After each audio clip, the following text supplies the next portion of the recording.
Cactv, igniting the apostolic fire.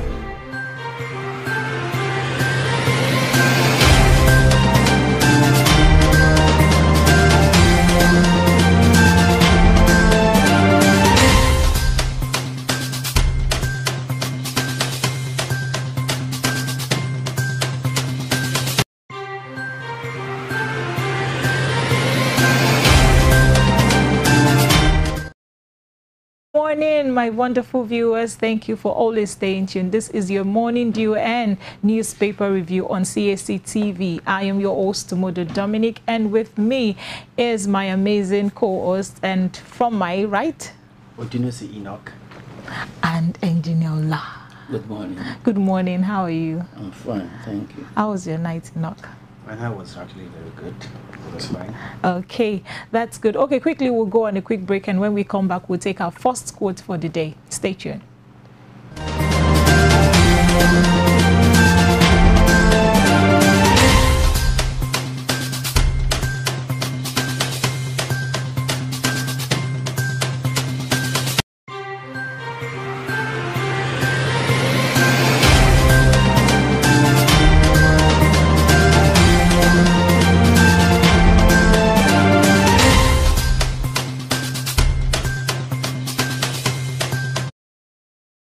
Welcome back from that break, and thanks for staying tuned. So quickly, we'll take our first quote for the day. So, Enoch, could you help us with that? Yeah, for the quote for the day, to be taken from the book of Esther chapter 5, verse 3.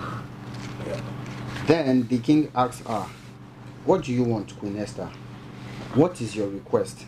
I will give it to you, even if it is half of the kingdom." Wow. Even if it is half of the kingdom, I will give it to you. What is your need? What do you require from God? And before he could take, the king to ask Esther, what exactly do you want? It means that Esther over time has been persistent, has been consistent, has been disturbing him. When you ask something from God, you don't just stop there. You have to continue. You have to be persistent. You have to be resilient about it. And then he would ask you, imagine the president asking me, what exactly do I want? What exactly do you want? And then you start counting, I want this, I want this, I want this. But most of all I want is good health, and I want to, enjoy eternal life in Christ Jesus. And that's what is expected of us to request for as believers. So that is the quote that we have for you today, and that quote was taken from Esther 5:3.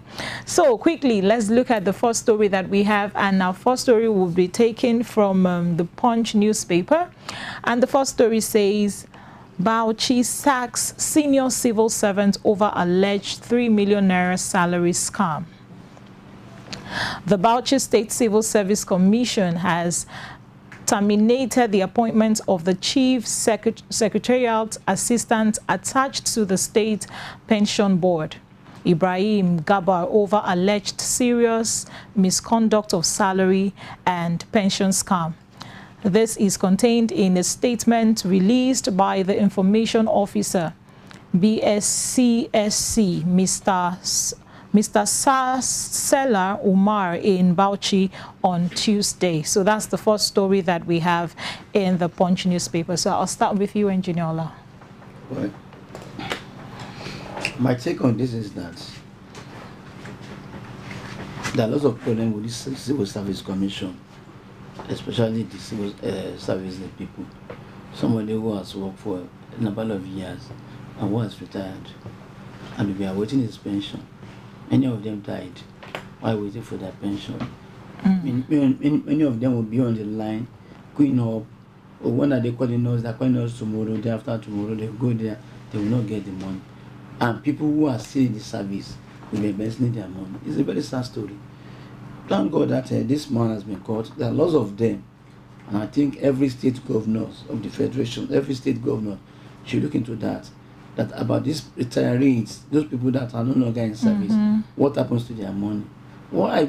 I don't know why people are doing this. One day you also be in that position. Be in that position. And what do you expect to happen to your own money? It's not a very good thing at all. It's not a very good thing at all. I think they should stop doing all this kind of nonsense. Especially those young guys who are still in the service. They will sit on the pensioners' money. It's not a good thing at all. Thank God this one has been caught. It should be a very bad example to others who are in the same business doing the same thing, because it's quite so sad for you know, the little money that they are being paid that is not even up to what can sustain them for a long while, and then you still have people embezzling their money. So okay, Enoch, what's your take? I mean, this is like, I'm actually very happy that this person has been caught, because if all state governors were to act like Bauchi, we'll be able to like uproot these people doing this hideous act. Because I can't imagine having to work all your life and retire and having to wait for your pension, and then there are people eating your money. So it's so bad, so bad. But I'm happy that, as General said, that if other states can look into this and start making investigations and look into how these the pension are being paid to the retirees, then we can know that okay, we are moving forward with this country. Thank you so much. So our second story, still on the Punch newspaper, says businessman hits wife's head against wall, victim dies. Relative of a 30-year-old woman, Rafiat Okewale, are currently grieving over the sudden death of the lady allegedly in the hit by the husband Wale.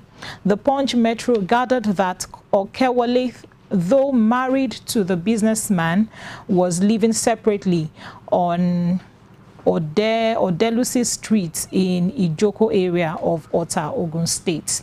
No, it's quite so sad that this is one of the things that we are facing, and for going to a year now, we've not heard stories like this, you know, coupled with the one we heard as a last year where a woman was still beaten dead by the husband, and now this one again. And you reading by the story, you could tell that, you know, the woman was told to have been living separately with the husband just because the man could not cater for her needs or the need of the family. So the least you would have done as a man is expected that, you know, make sure that you calm her. It's the responsibility of a man to provide for the family. So in a situation where that is not happening, you don't, you know, vent your anger on your wife. You do not let that, no matter, I know it can be, I know what it means or how it feels to be in a position where you have kids and then you can't, you know, cater for the needs of your children, and then you now have a husband who is also frustrating you added to that. It is quite a sad story to say, and I really sympathize with the family of the bereaved. Engineer Ola, what's your advice? Because at this point it has to be an advice, and what's your take? It's a very, very sad event. I don't think the man is a very good husband. I don't think so, because the woman went there to collect the upkeep for the family, for the children. If the man has been regular about this, you know, such a fight would not. I'm sure they wouldn't have even lived separately in the first place. No, they may live separately because maybe the man is married as another wife. You know, these so-called businessmen people, they will have so many wives and they will not be living together. It's because of, you know, the kind of things they do. No woman will particularly want to live with you because of the safety of the children. Well, now it has happened. Well, I believe the police is now listening to what people are saying about this story.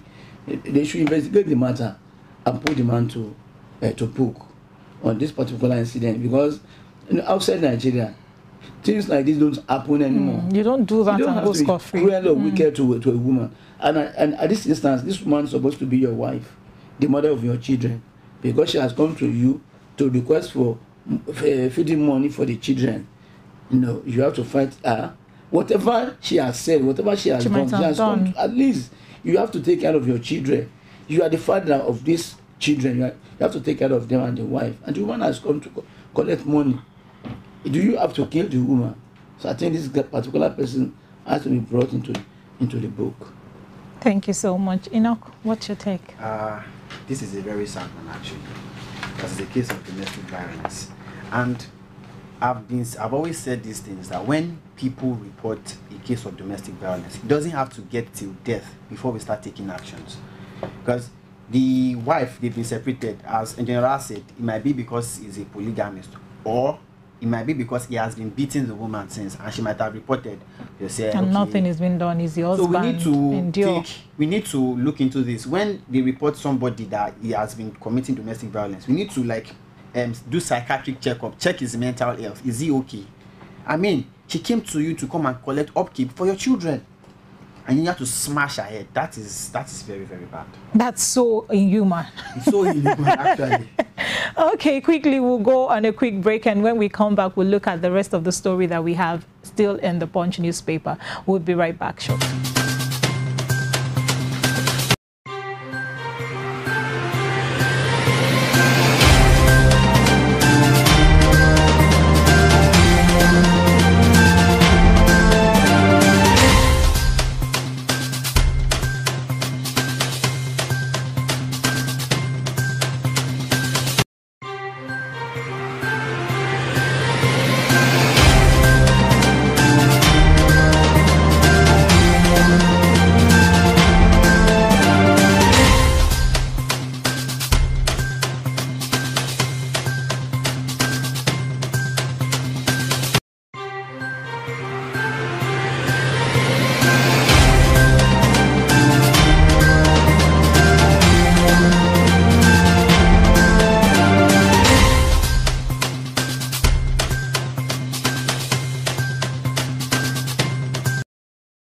Welcome back, and thanks for staying tuned. Still the newspaper review on Cactv, and we're still looking at the stories that we have in the Punch newspaper. So our first story on the Punch newspaper says Labour rejects Gbajabiamila on subsidy negotiations.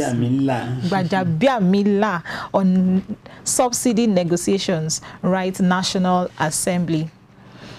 The organized Labour on Tuesday rejects the Chief of Staff to President Femi Gbajabiamila. Okay, I think I have to be deliberate about the spellings of name, as the head of federal government teams that will negotiate with the Labour Union and on subsidy removal palliatives. So this is the story that we have from still on the Punch newspaper. Janela, what's your take? Well, the national president of Nigerian Labour Congress, that's Joe Ajaero, I don't know what he has in mind. They have met before several times, and I don't know why Labour don't want to meet with Gbajabiamila again. They may have their reason for that, but it now depends on the government now to decide. Are we going to assent to what they are requesting for, or we stay with our own policy? Gbajabiamila may be a very good actor in this debate.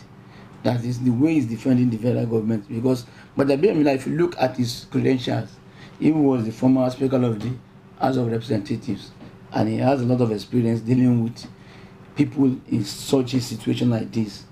So the government may have a card to play by bringing in Gbajabiamila. And also the Labour Union too may have their own card to play by saying, we don't want you because we want to score a goal.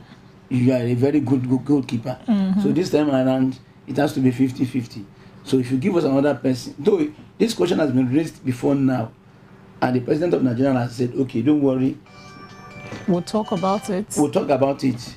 Don't worry, we'll talk about it, and we'll bring somebody maybe to represent us instead of Gbajabiamila. No, that is my take on that. All right, thank you, Enoch.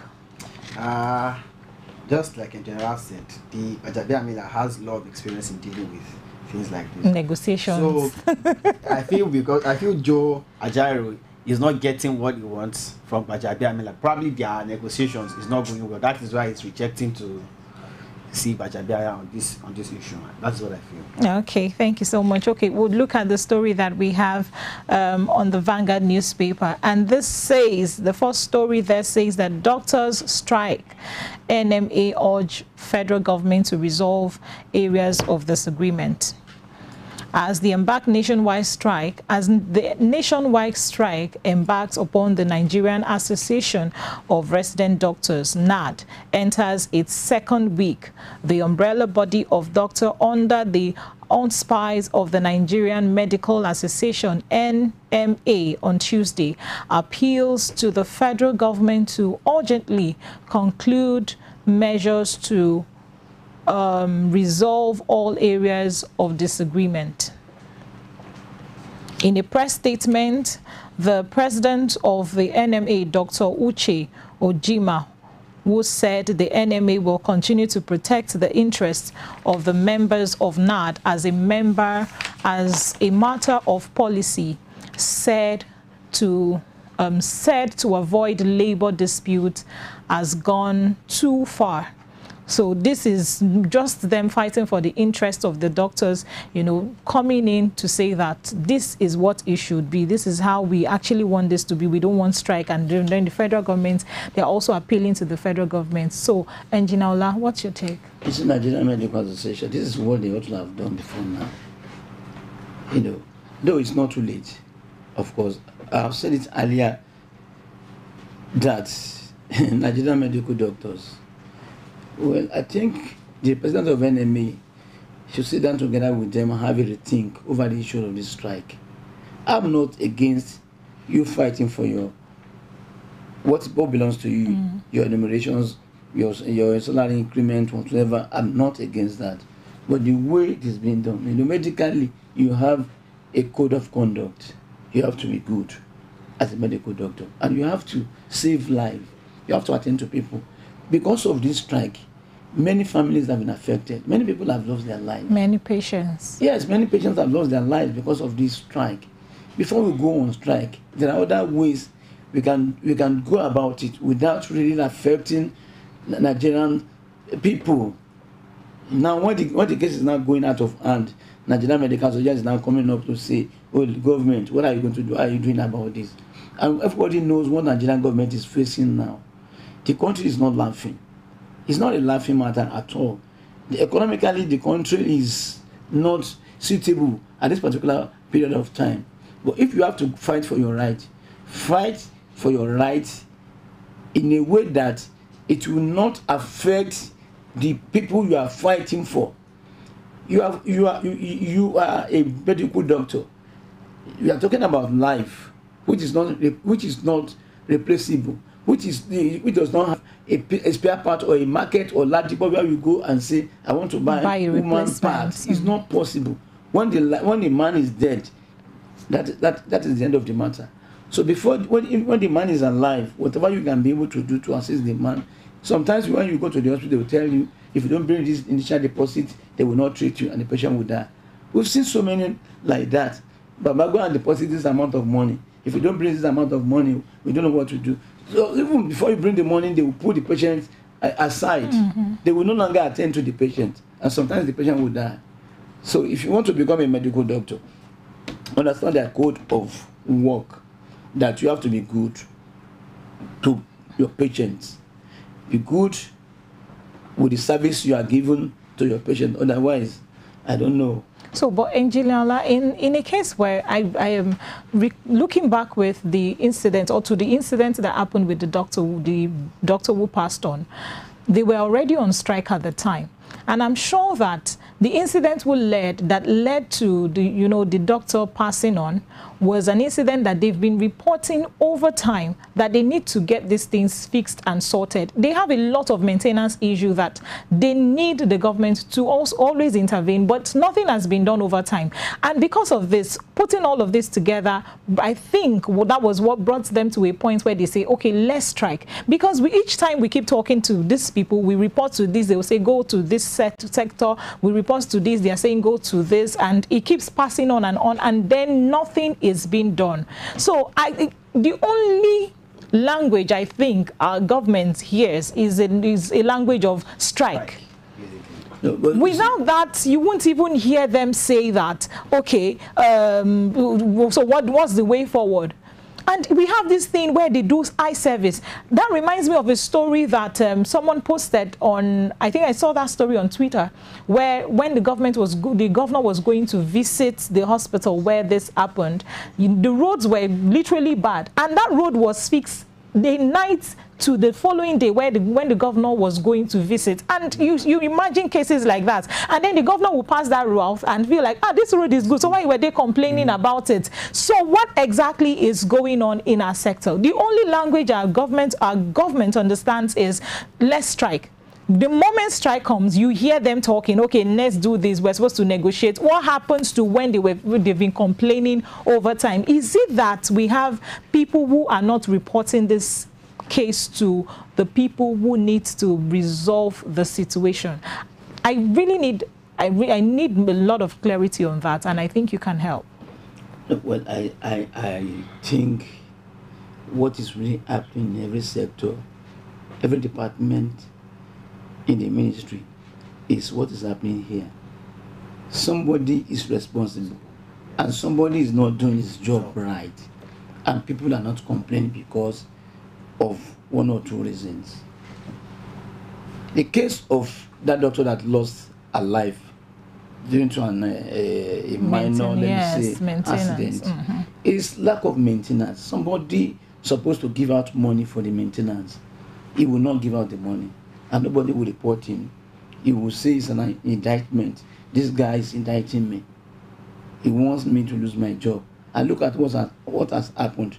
Until when a medical doctor lost her life, before the government will now say, people that are responsible you now start sacking want to them. investigate and sack. Why don't you believe in preventive maintenance Measures?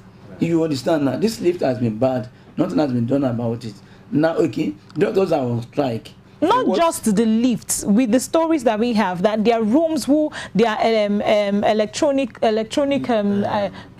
gadgets are also faulty. And then when the first lady went to visit the governor's wife, when she went to visit, they didn't take her to that spot. She didn't even go. She only went to where the incident took place, where the lift is, and then turned back. What happened to, okay, let's look at other places. And what happened to even the doctors who were there saying, can we, okay, Mark, could you look at other places? And then they just close the case. When they are supposed to speak, they are also not speaking. What exactly are they afraid? No, I really need to know. Okay, let me give you an example. There was a time when at Saudi Arabia for Hajj, you understand, and then on that particular day, Nigerian Airways came from Lagos.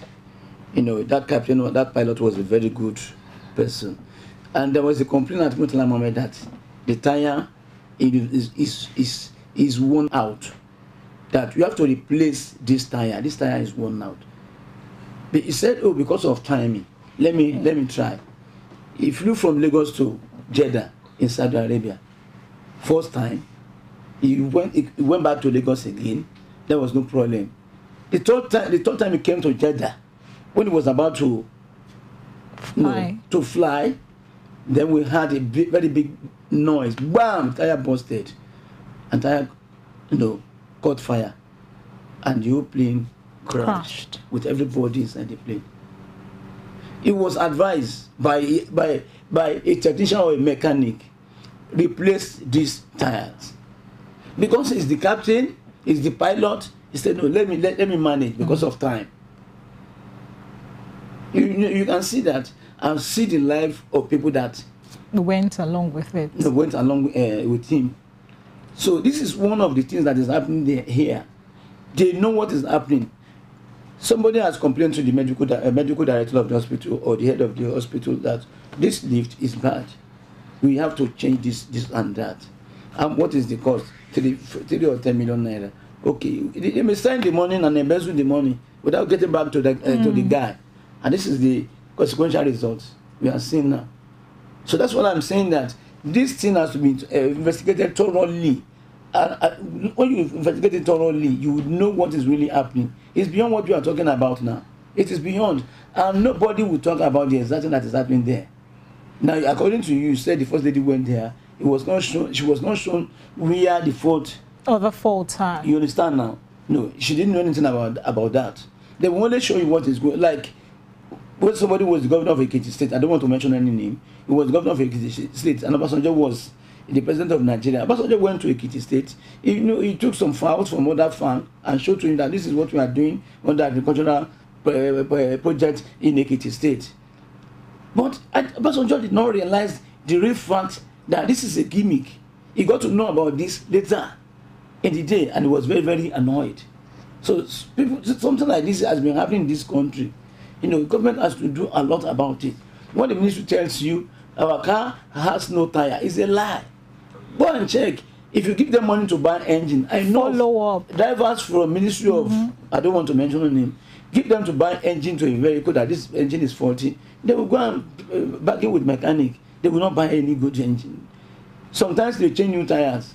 They go to mechanics, they change the organizers, they change new tires and bring old tires. But when you now check the tires and see that, oh, look at the number on the tire. Oh, this is different from the original tire we bought. Something like this is very rampant now. So the government has to, maybe they have to attach a police department to every ministry. That you have police CID, intelligence officers, with every department that, unknown to them, they will not know, okay, you have a CID with you in the department, and report this matter to the authority. Many things are wrong that we cannot talk about them at all. Thank you so much for that. So we'll look at the last story that we have on Vanguard newspaper, and this says Senate may re-invite El Rufai, 2 others ministerial nominees, says spokesman.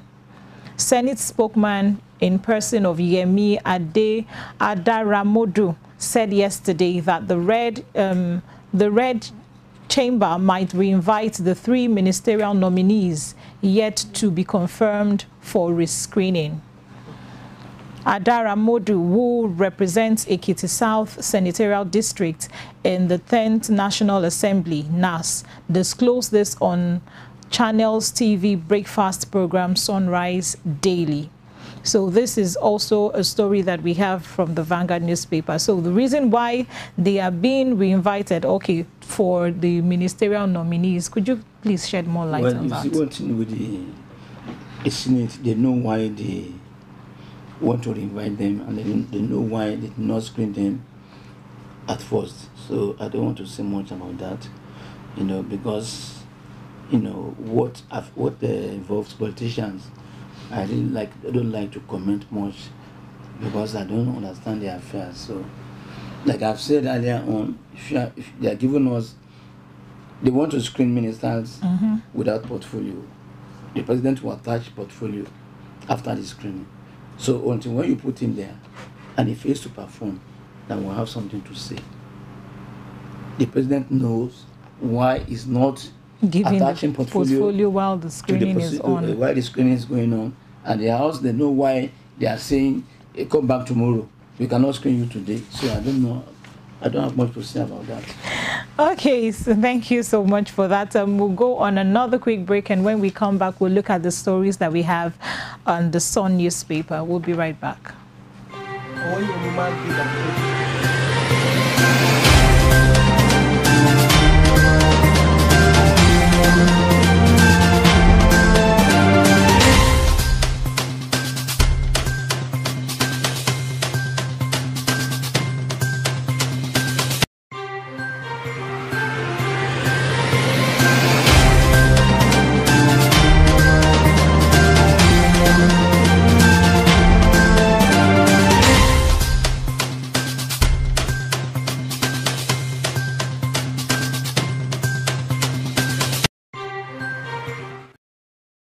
Welcome back from that break. You're still watching the newspaper review on Cactv. Like I used to say, you can always, check us up on our YouTube channel, Cactv, and then drop your comments and your contributions. I'll be so glad and delighted to hear from you. Let's look at the first story that we have on the Sun newspaper. This says military intervention in Niger economic suicide. To cost Nigeria $2 billion annually, says expert. Economic experts have joined parliamentarians to kick against the deployment of soldiers to restore democracy in Niger Republic, saying it is tantamount to economic suicide and unconscionable waste of $2 billion annually in preventing the task. This is one thing that really needs to, our attention really needs to be called into. Why do we need to spend or squander such amount of money into something that will not okay, rather, you know, do us a whole lot of good. Maybe I do not know. Maybe Engineer La, you can help me. If we're spending such amounts of money into, you know, this Niger Republican economy, what exactly are we getting in return? Is it the peace, or what exactly? Is there something else that is not clear to us? Maybe by so doing, we can then agree to say, okay, let's go ahead with investing all of this amount into, you know. Well, when you say it will cost Nigerian 2 billion naira annually, you know, it's like no, not naira, US dollars. Annually. It's thinking. You are guessing. You know, when you have not started the war, you cannot say this is going to be the out. When Russia invaded Ukraine, Putin thought maybe like it's going to be a walkover. It's over a year now. The war is still going on. Now, if you look at the players in Niger, let's say Niger is a Ludo game, and we have players, they want to play game in Niger. I'm just sorry for the Africans. I'm an African man, of course. We almost understand the game the world is playing. There is nothing, there is no gainsay by saying that this matter does not involve uranium that is in Niger. I will not agree with anybody that says that, because of democracy, because of what military, is a lie. They want to repartition Africa again, scrambling for Niger because of uranium. Okay. France is a big player. Russia is a big player, though silently. China is a big player, silently. America is a big player because they have presence in Niger. Mm-hmm. Italy is another player that's attacking France secretly. So Nigeria is not going to war, I can assure you that. Nigeria will not go to this war, I can assure you that. The ECOWAS will not go to this war. They may bring out sanctions. They said this option of going to war is on the table. That is to be discussed. Nigerian senators are saying, no, we will not support you, our president. Other countries in West Africa are saying, no, we don't want war because of this military something. And when you look around holistically, you realize that it's a war. Let me call it a war. It's a battle against France because of what? Colonialism. Now, this is a fight they ought to have fought initially. They're fighting it now. But when you want to go to a battlefield to fight, how prepared are you? What Niger is doing now, is Niger really prepared for this action? If you are talking about war, Niger has only 10,000 military personnel, and they want to fight ECOWAS. But ECOWAS will not fight, because I want to assure you that 53% of Nigerians are from Niger. Hausa, Fulani, Kanuri. So how do you expect Nigeria to go to war with Niger? With their people. So we can't go to war with our brothers. But we want them to go back to democracy. Because what we are practicing in the world today, majorly, is democracy. Because when you look at the military rule all over the world, let me take my country, for example, Nigeria. They took over from a civilian government in Nigeria. Military came on board. General Yakubu go on. After General Yakubu go on, another military came on board.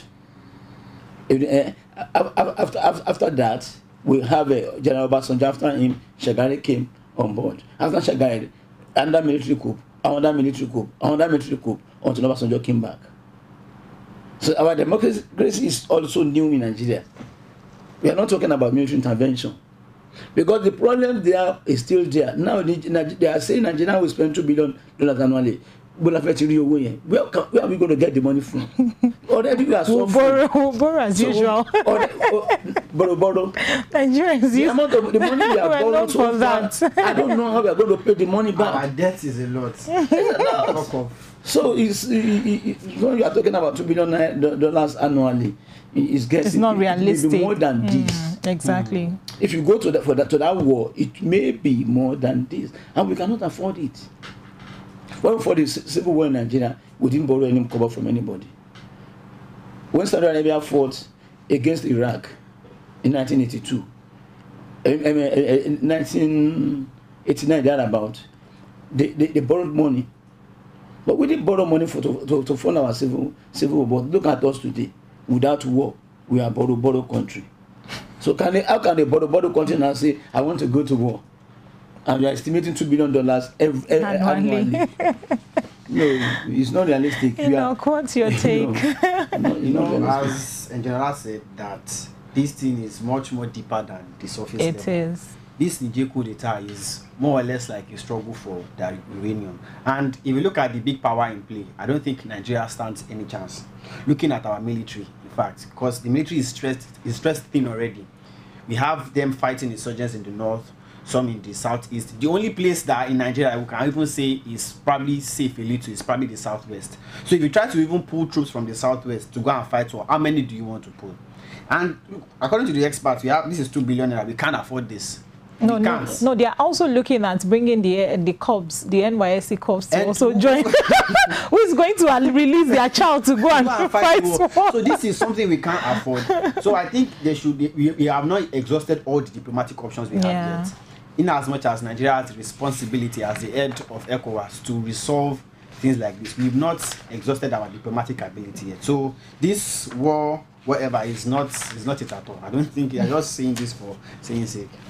Thank you so much. So this is where we'll call it a wrap on the newspaper review. Yes, we have our sport analyst in the house and is going to take us into the world of sport. So I am super excited about this sports thing because the Super Falcon women has been making us proud. Though we lost, but then there is always hope for us, and there is so much to, talk about in the world of sports. So stay tuned as we bring our sport analyst. Let's go on a quick break and we'll be right back.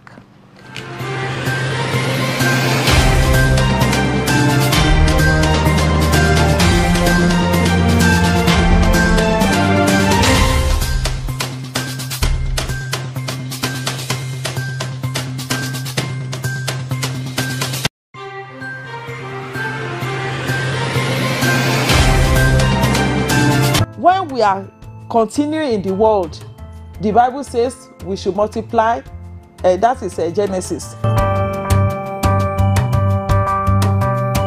Side of the daughter-in-law too, she too have roles to play. Yeah. Yes. She too have roles to play. Yeah. The roles of a daughter coming from another home to another home.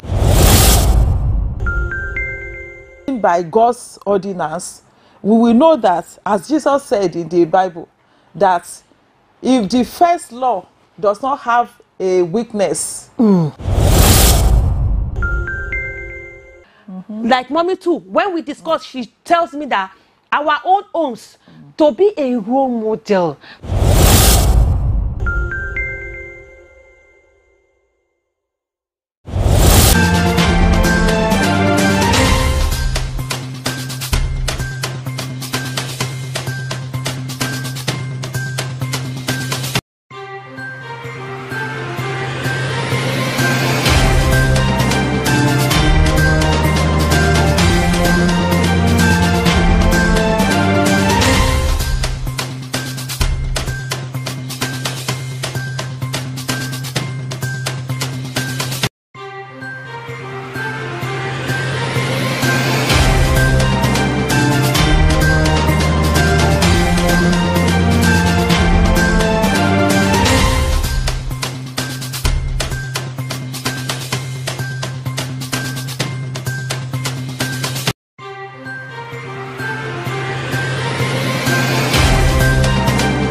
Yes, welcome back from that quick break. And with me is our sport analyst in the house, Adekunle, and he's going to take us in the world of sport. Good morning, Adekunle. Good morning, Mudot. Good morning, viewers at home.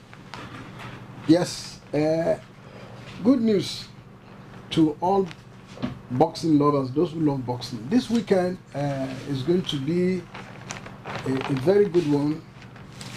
Our own Anthony Joshua is going to fight with Robert Helenius. Yes, initially he ought to fight with Dillian White, but Dillian White is having a problem with World Boxing Organization on the issue of drugs, so they have to postpone the fight. They wanted to postpone the fight, but Robert Helenius came in and look, I can take up this one. No. So August 12 in London, Anthony Joshua and Robert Helenius will find something to battle for. Then, a very good news also for Nigerians. The Nigerian Football Federation is introducing the normal league format. The normal league format in the sense that you play home and away in football. Last year it was, we have two groups. So it was divided into two groups, A and B. But this time around, the teams are going to play 38 matches. So you play home and away, just like we have in other countries of the world. So good news for Nigeria. LeBron James, you all know her, that lady that stepped on our own daughter, has apologized to the whole world, to English team, and to Alozie. She said, I'm sorry.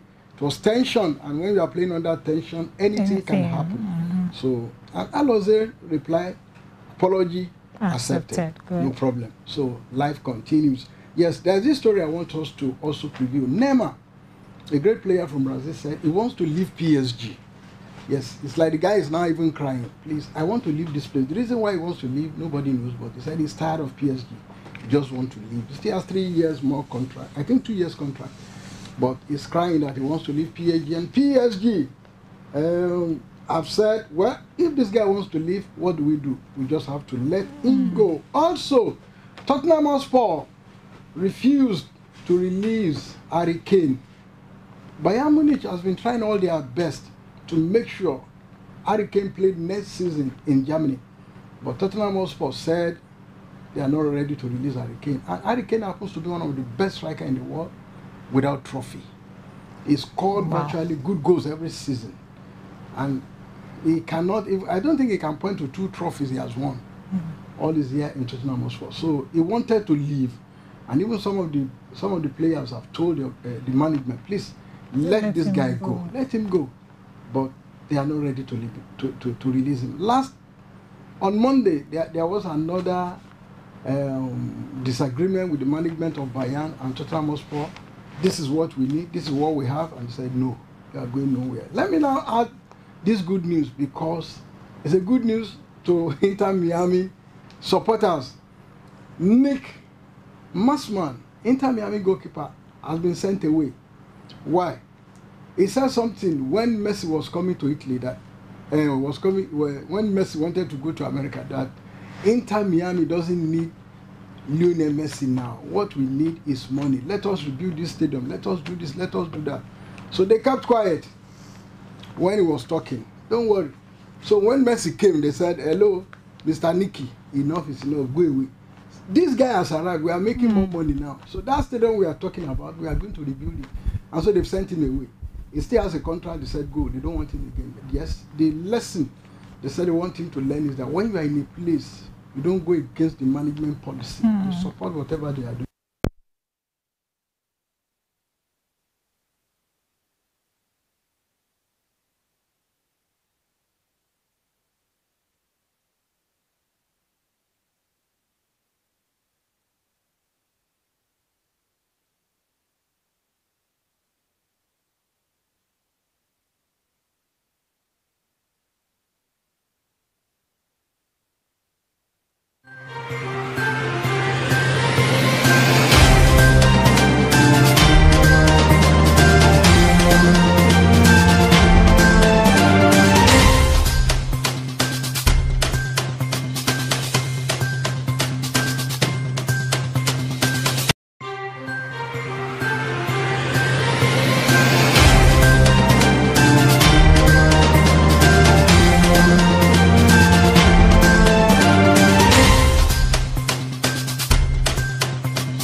So before I go, let me have this story. Victor Osimhen wanted seriously in Saudi Arabia. Al Hilal said they are ready to drop 200 million euro if this young man can come to Saudi Arabia. I think cash is really flowing in Saudi Arabia now in the world of sport, most especially for footballers. If you're a good footballer, you can go to Saudi Arabia. That's where the money is. I think that's all. Thank you so much, Adekunle, for joining us. So that's where we'll call it a wrap for the world of sports. So we'll be right back shortly after this break. Go nowhere.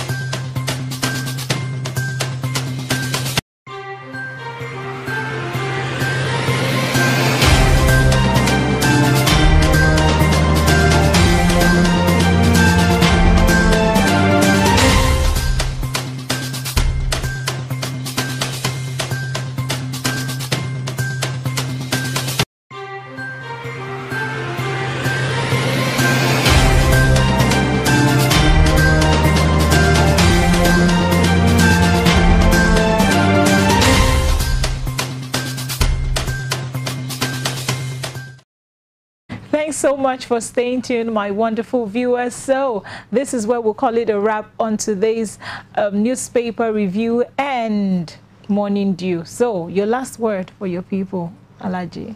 Be Nigeria, buy Nigeria. Support Nigerian product. Yes, be Nigeria, buy Nigeria. Enoch, what's your take? So as I always say, respect people if you want to be respected. And in everything you do, always say a word of prayer. In everything you do, always say a word of prayer. So for me, like I always say, be good, love people around you. If you want to be loved, show the same level of love to the people around you. Give as little as you can. You don't have to have millions until you can give. No matter what you have, look at the people around you and extend a hand of love to them. And that's all that matters. We all need each other. So that is where we call it a wrap on today's Morning Dew. Till we come your way, same time, same station. Stay tuned and remain blessed.